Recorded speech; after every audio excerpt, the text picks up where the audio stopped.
బుడ్డా రాజశేఖర రెడ్డి అటవీ శాఖ అధికారులను కొట్టి చాలా తీవ్రంగా స్పందించాడు.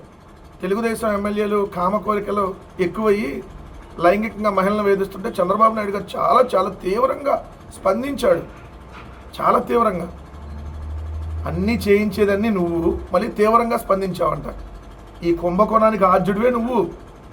ప్రభుత్వ దుకాణాలను తీసేసి ప్రైవేటు దుకాణాలకు ఇవ్వడంతోనే ఇది బిగినైంది. 99 రూపాయల పేరుతో ఊరు పేరు లేనటువంటి పిచ్చి పిచ్చి బ్రాండ్లు తీసుకొచ్చినప్పుడు ఇది స్టార్ట్ అయింది. సో ఇక్కడ చూడండి, జయచంద్రారెడ్డి గిరిధర్ రెడ్డిపై కేసు క్వశ్చన్ మార్క్, ఇంకా కేసు పెట్టలా. ఇట్లా ఉంటుంది. ఆయన పెద్దిరెడ్డి మనిషే. జయచంద్రారెడ్డి వైసీపీ కోవట్ అని, ఆయన కారణంగా తెలుగుదేశం పార్టీకి నకిలీ మకిలి అంటుకుంటుందని ఆవేదన వ్యక్తం చేస్తున్నారంట బూత్ కిట్టు. తెలుగుదేశం పార్టీలో పోటీ చేస్తే ఆయన పెద్దిరెడ్డి మనిషా?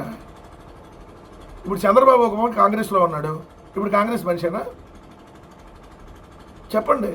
మీ పార్టీలో ఇప్పుడు లావు శ్రీకృష్ణదేవరాయలు గారు ఉన్నారు, మా పార్టీ నుంచి వచ్చాడు ఈ పార్టీలోకి, ఇప్పుడు వైసీపీ మనిషేనా?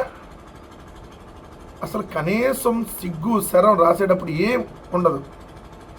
ఈరోజు రాష్ట్రంలో ఉన్నటువంటి పేదల ప్రాణాలని, పేదల రక్తాన్ని మద్యం రూపంలో జలగల్లాగా పీకు తింటా ఉన్నారు ఈ కూటమి ప్రభుత్వం.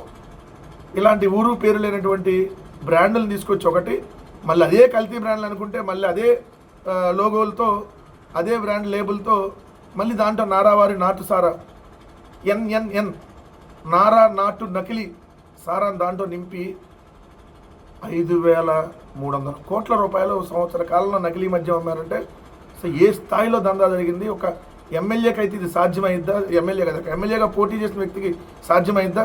ఒక మంత్రికి సాధ్యమైద్దా? సీఎంఓ హస్తం లేకుండా సాధ్యమైద్దా?